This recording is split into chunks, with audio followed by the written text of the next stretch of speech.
For us, a bad day is a broken screen or a missed train.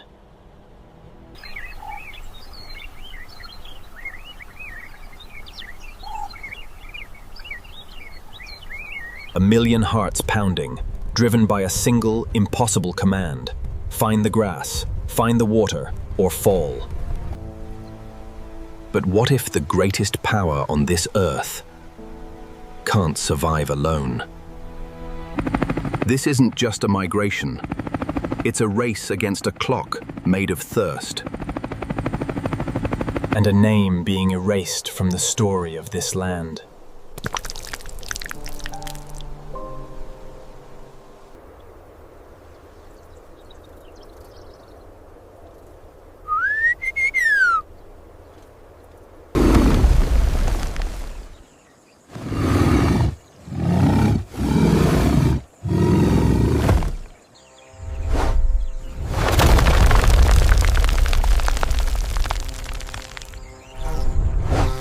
The moment is coming. But first, you must understand the weight of the crown. Meet Tusker. He is a monument.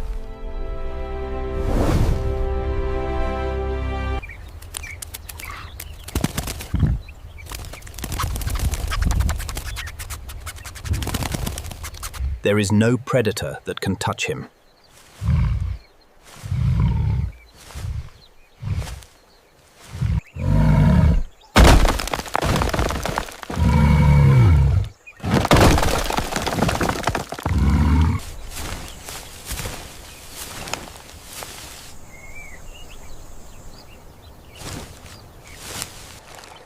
And yet, for all his might, he is a ghost.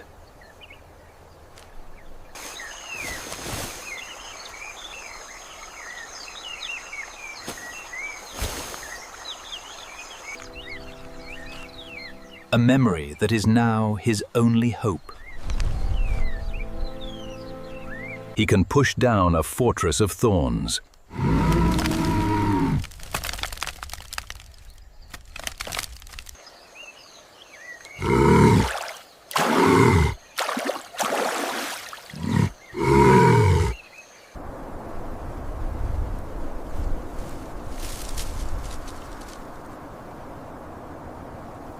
For days, he has marched. The memory of the water is fading, poisoned by thirst. His movements are slower now. A king, laid low not by a lion's claw, but by an empty sky.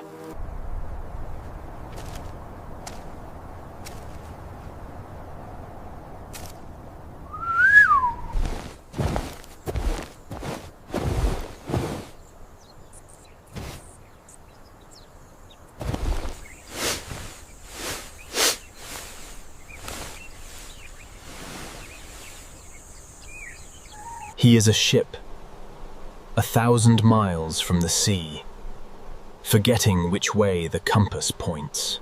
He calls for an answer that shouldn't exist.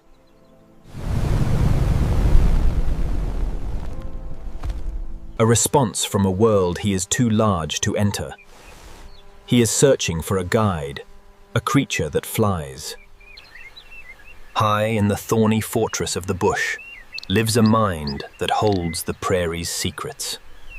The Greater Honeyguide. Don't let its modest feathers fool you.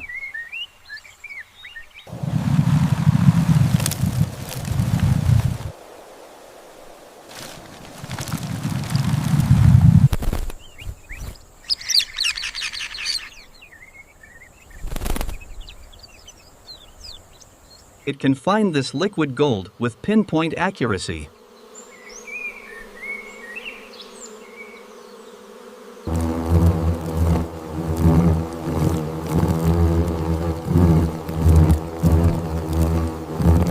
Its beak cannot break in. Its desire is his cage. Just like the giant, it needs a key it does not possess. It needs a breaker, a force of nature. The tiny bird spots the living mountain.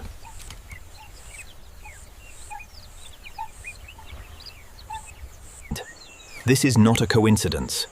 This is a call to action. The honeyguide fluffs its feathers and begins a specific, exaggerated dance. A flashing beacon of purpose. Follow me. Follow me. And somehow, impossibly, the mountain obeys. Tusker follows the fluttering, feathered compass.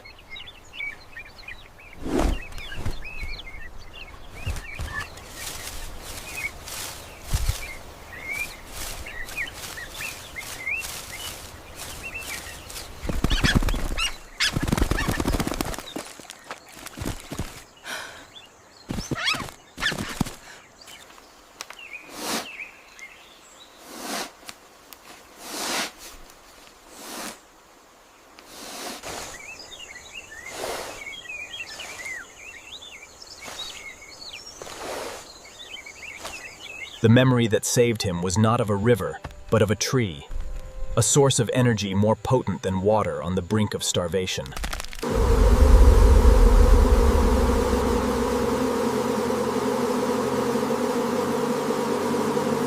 A cascade of golden honeycomb, thick and oozing with syrup, spills from the shattered hive.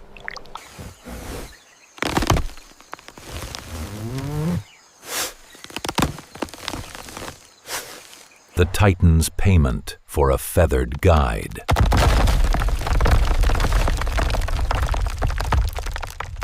The bee's defense is absolute. For any other creature, this would be suicide.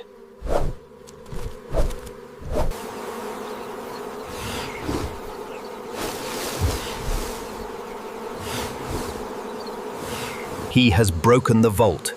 The honeyguide's impossible problem is solved. And now, the feast begins.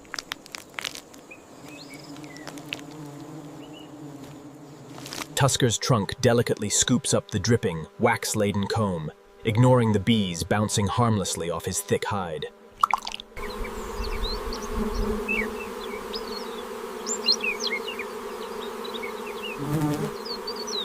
But a moment of plenty in the Serengeti is a moment of exposure. The honeyguide lets out a single, piercing alarm call. A panicked, high-frequency shriek.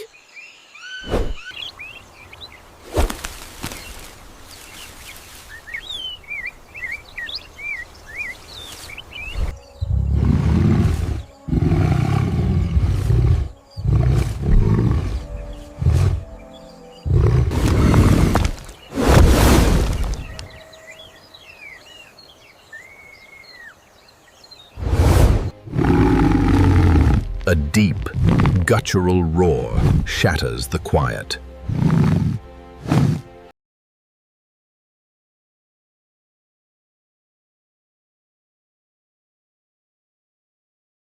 His target is not the elephant. It's the source of the noise he cannot understand, the honeyguide's exposed perch.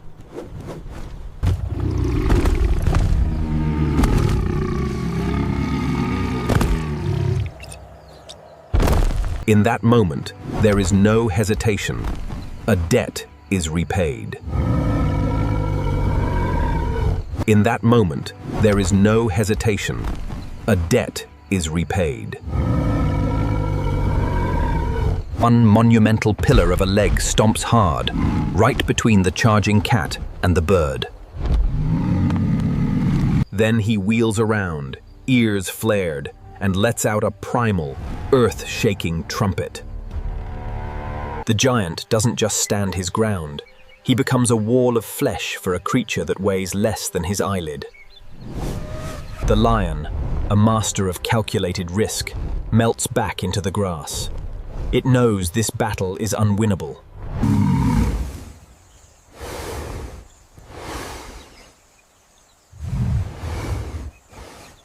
Tusker, breathing heavily, turns back to the shattered hive. The honeyguide, silent now, lands just a few feet from the giant's foot. There is no fear. The bird begins to feed on the scattered wax and larvae, at peace in the shadow of its protector.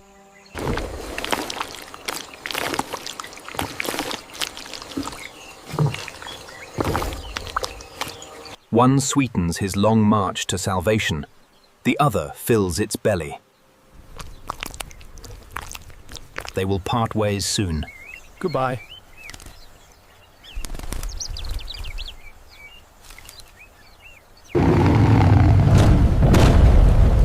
We believe strength is the roar that silences the world. But the true secret of this wild stage is quieter.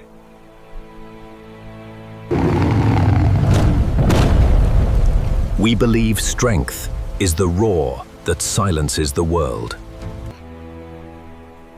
But the true secret of this wild stage is quieter. And the wisdom to know that sometimes a giant's greatest journey can only begin by trusting the wings of a sparrow.